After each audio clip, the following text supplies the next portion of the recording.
Kingdom Come Deliverance. It's a game so divided that I've heard people say that you either love it or absolutely hate it. For the most part, I have to agree. This game has so many glaring aspects to go over, good and bad, but it's obviously unique enough for people to still be making videos about it today, over 5 years later, and it's not just me. This is partly because even if you don't love the game, you can watch a video on it and see all the hilarious and even diamond in the rough moments broken down into neat little segments. I'm Sam the Ashen, and this is Kingdom Come Deliverance. For the sake of at least a little bit of structure, let's start with the story, which is possibly one of the strongest parts of this game as a whole. Whether you're partying and ringing bells with the parish priest, hiding from an invading army, having night terrors about war, accidentally getting far too involved in a hallucinogen-fueled ritual, or just hunting rabbits with a snobby noble. All of these things together help to immerse you in this medieval world so you can really get the most out of your experience. Because a key part of getting into the story, being immersed into the world, and enjoying the game as a whole is basically giving the game a fair or open-minded chance. I know some people might say, well, if it was really a good game, you wouldn't have to try to get into the game. You would just be immersed. And this is a fair point for sure. But with the game being out for a while now, most people's opinions on it have already been made up. And most people either despise it and wrote it off for good, or they love it and haven't found anything else quite like it. So hopefully this video reaches the handful of people in the middle, not sure about what to think about the game. The story overall is solid. Not amazing, not terrible or boring, just solid. There are absolutely parts that shine, and there are enough of these shining moments to elevate the game up to something unique.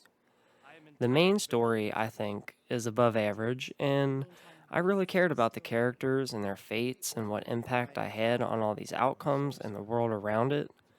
The plot is solid, but the shining stars here are definitely the characters.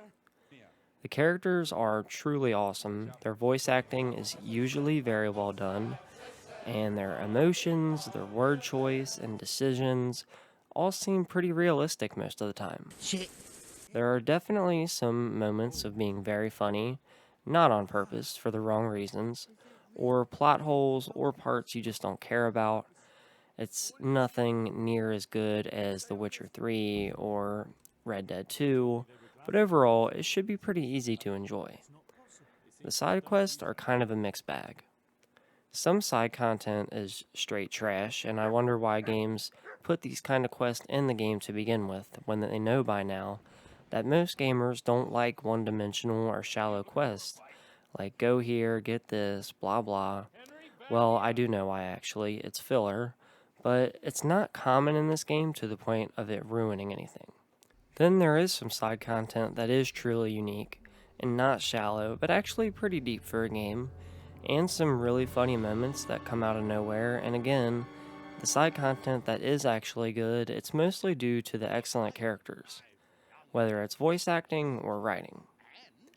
Now on to possibly the most divisive part of the game, the combat. One of the biggest reasons people absolutely shred this game is the combat. People say it's clunky, unfair, slow, even boring, or just not fun. But as people in other videos have pointed out, it is sort of intended by the developers to be that way at first, because you start off as a peasant boy who literally gets beat down every time he tries to go do the typical heroic thing. Go save the girl? Boom, you're whooped. Go bury your parents? Boom, you're cooked. Your character Henry is not the typical main character and really is a nobody. You have to play the game and progress through the story, earning small opportunities to get better and prove your worth to more powerful people who can help you on your journey. Because at some point, Henry does go from a pushover peasant to a straight-up knight in shining armor. A clumsy nobody to a smooth talker who can convince a guard he's on a secret mission when really he just robbed the local armory. All this is to say that the combat definitely sucks at first, but after working at it for a while, your character skills get better, and you, as the player, get better as well. There is something to the argument about how combat gets a little too easy or repetitive after unlocking a certain move, but I didn't find it hurting my experience too much. If you give the combat a chance and stick with it for a while, it will feel much better and you'll probably have a lot of fun with it. Let's talk about the mechanics of the game. How it helps to set it apart from your typical medieval game, because while some of these mechanics are a little ridiculous, all of them together bring you in a level of immersion that really isn't possible without them.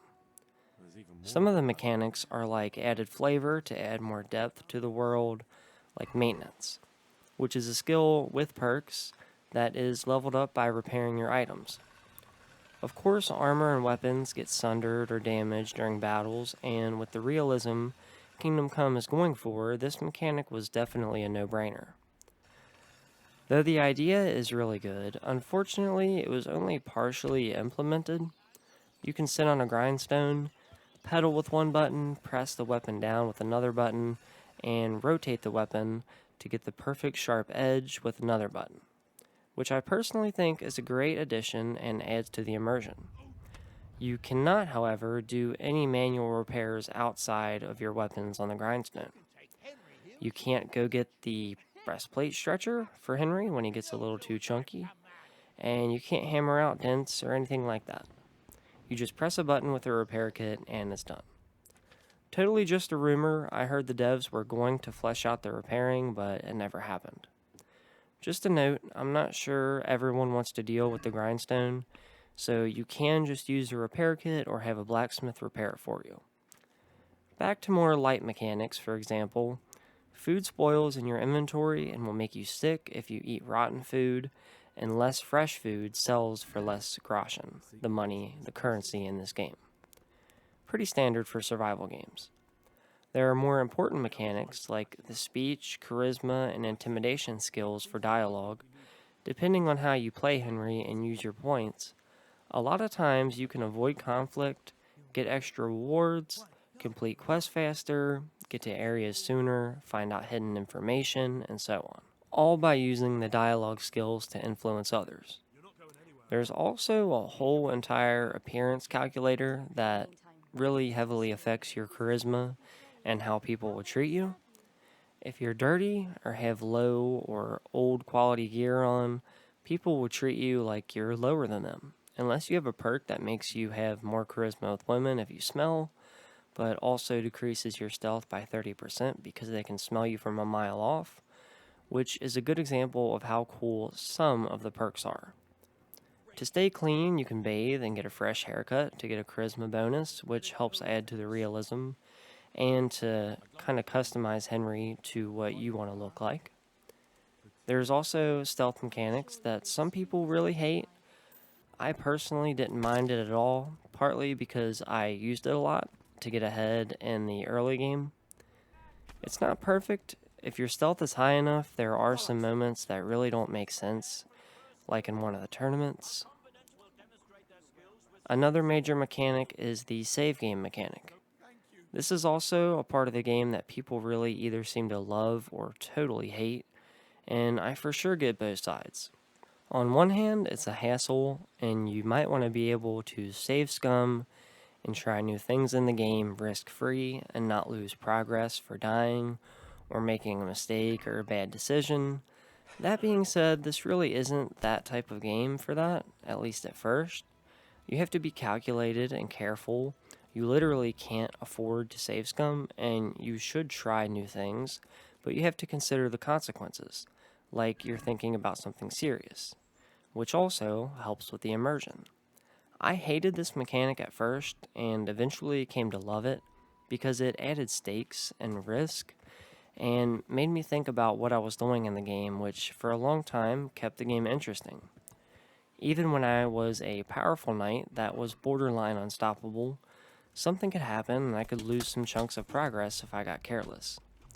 Side note, there's also a separate save and exit option in the menu, so it's not like it stops you from taking breaks or anything. Really, it just prevents or makes it harder to save scum. This leads into another interesting mechanic, drinking. The item you need for saving is another potion or drink, and it lets you save once, and once you drink it, since it contains some alcohol, your character might get mildly drunk. No huge deal, the screen gets a little bit wobbly, but if you go too far, you'll pass out. There's a specific skill tree for drinking, granting you certain perks, and the answer to level this up seems pretty obvious. But on the other side, there's a risk of becoming an alcoholic, which has its own set of negative effects. One of these perks lets you pick locks easier, but also makes you noisier, so someone is more likely to hear you and catch you. This is a great example of how most perks are set up in the game, meaning most of the perks have a benefit, but also a negative usually related to the skill in question. Love it or hate it, it does make the game more realistic, implying that most things you have something to gain from, there's also something that they can cost you. Some of the perks are just useless, and it's frustrating that they didn't capitalize on the other good ideas that they had, but it is what it is.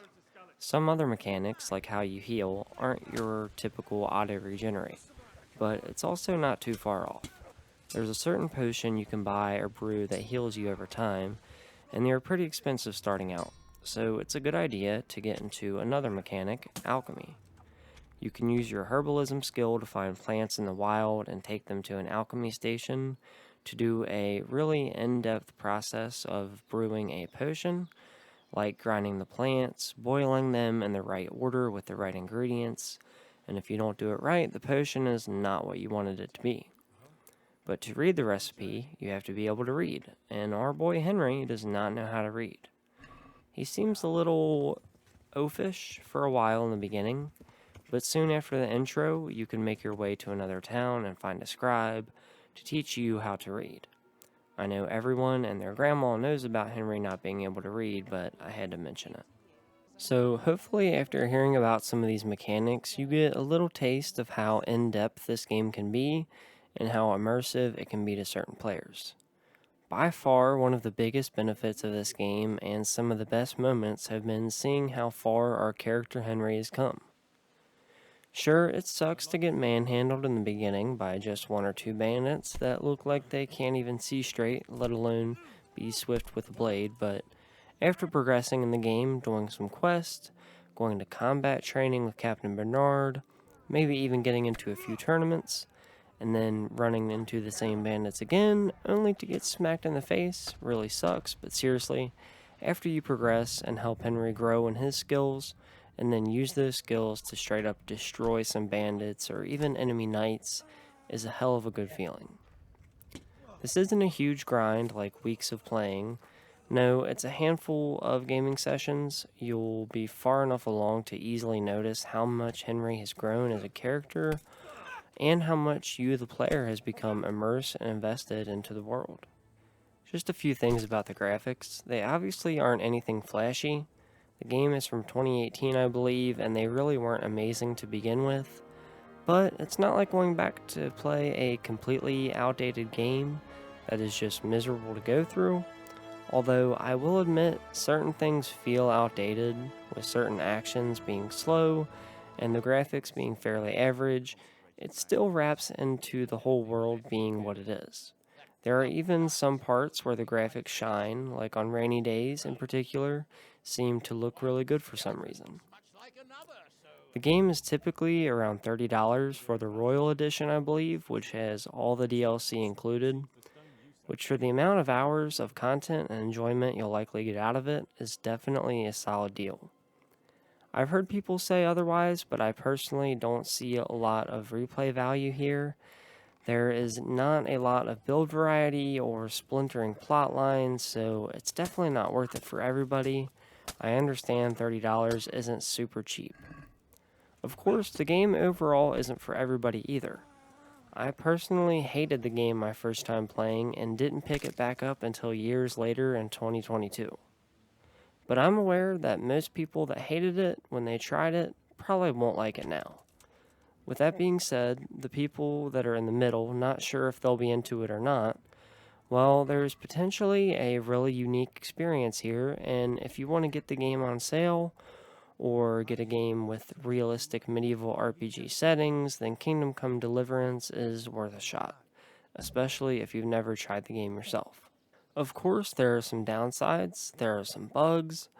I played on PS5 and didn't have any game breaking bugs or major frame rate issues or persistent bugs, but there is a certain level of, quote, jank to some parts, like characters getting stuck on things or NPCs phasing through each other, but nothing major, at least in my playthrough. A very common description for this game, and especially the combat, is clunky, which is true, but it's a little bit more deep than that. The bottom line is, if you're even slightly interested in Kingdom Come Deliverance, give it a try, and if you stick out the hard parts in the beginning, you will likely find yourself having a rewarding experience that is really hard to find in a lot of video games. Try to get into the game, giving it a clean slate and see what it has to offer you. I really appreciate you watching the video, especially if you stuck around until now. Thank you. Liking and leaving a comment really does help me out a lot. Every person really makes a difference. I post once every 2 weeks on Sunday usually, so I will never clog up your feed. I appreciate you watching. Have a good one. Peace out.